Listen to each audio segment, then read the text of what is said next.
Let's dive right into this explainer and unpack Anton Chekhov's classic 1888 farce, The Proposal.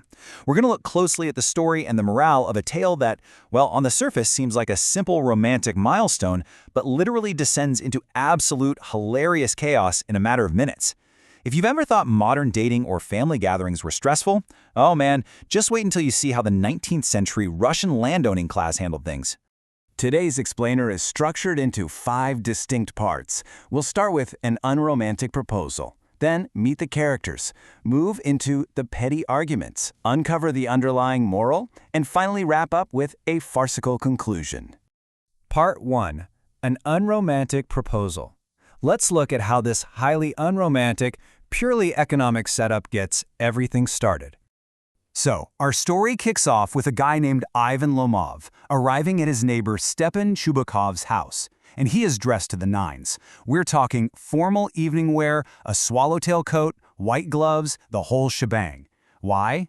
Because he's there to ask for the hand of Chubukov's 25-year-old daughter, Natalia.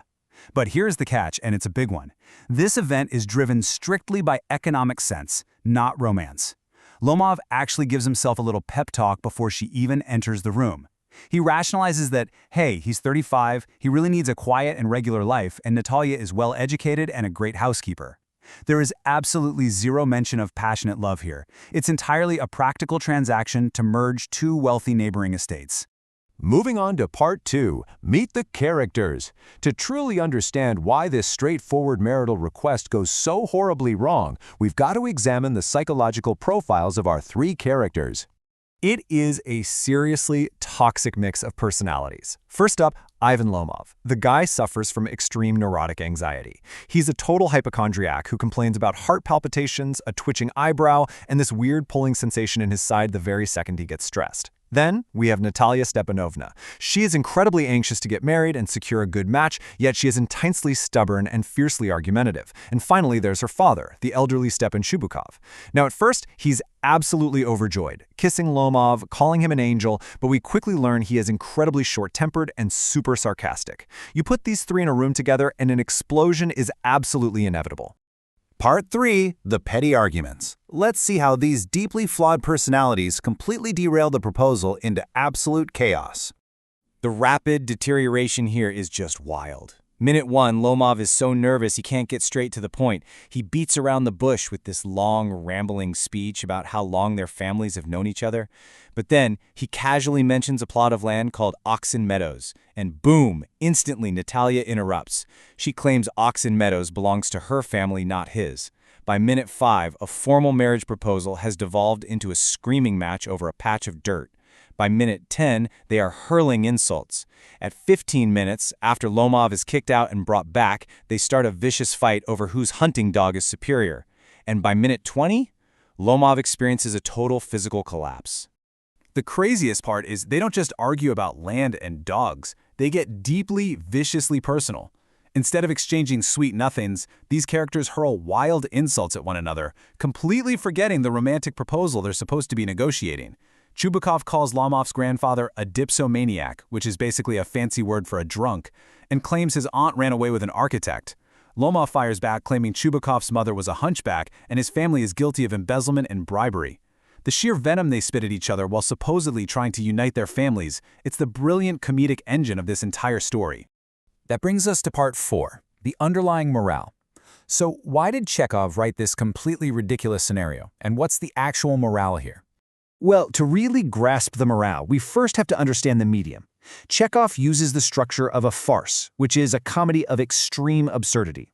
A farce uses highly exaggerated situations, physical humor, and one-dimensional characters to entertain, sure, but mostly to satirize its subjects. In this case, Chekhov is cleverly criticizing the Russian landowning society of his time, using humor to expose their deep-seated greed. Lomov's hysterical overreactions perfectly capture the physical comedy required of a farce. In the middle of an argument, he genuinely screams that his heart has burst and his shoulder has literally come off. He faints dead away in an armchair. And all of this because they were arguing over whether a dog named Guesser is better than a dog named Squeezer. It's wildly over the top, but it serves a very distinct thematic purpose. Which brings us right to the core morale. Chekhov is directly contrasting the romantic expectation of marriage against the harsh reality of 19th century landowners. We expect a proposal to be this joyful, harmonious union built on true love and mutual respect. But the reality Chekhov presents, it's an unromantic economic transaction driven entirely by materialism, greed, and social ties. The character's inability to communicate basic affection, thanks to their stubbornness and pride, really underlines how human folly and societal conventions can turn what should be a happy occasion into an absolute circus. Finally, Part 5, a farcical conclusion. Let's see how this disastrous evening eventually wraps up. The resolution perfectly mirrors the absurdity of the setup, and the pace here is just relentless. So, Lomov collapses. Natalia genuinely thinks he's dead and goes into full hysterics, wailing for a doctor. Her father, Chubakov, gets so stressed out he threatens to shoot or hang himself. But the very second Lomov revives and mutters that he's seeing stars, Chubakov doesn't even ask if he's okay. Nope, he just grabs Lomov's hand, forcefully shoves it into Natalia's and yells, "Just hurry up and get married, kiss each other." So they share this brief, super confused kiss, and then the happy couple instantly resumes screaming about whose hunting dog is superior, right as Chubakov yells for champagne just to drown out the noise.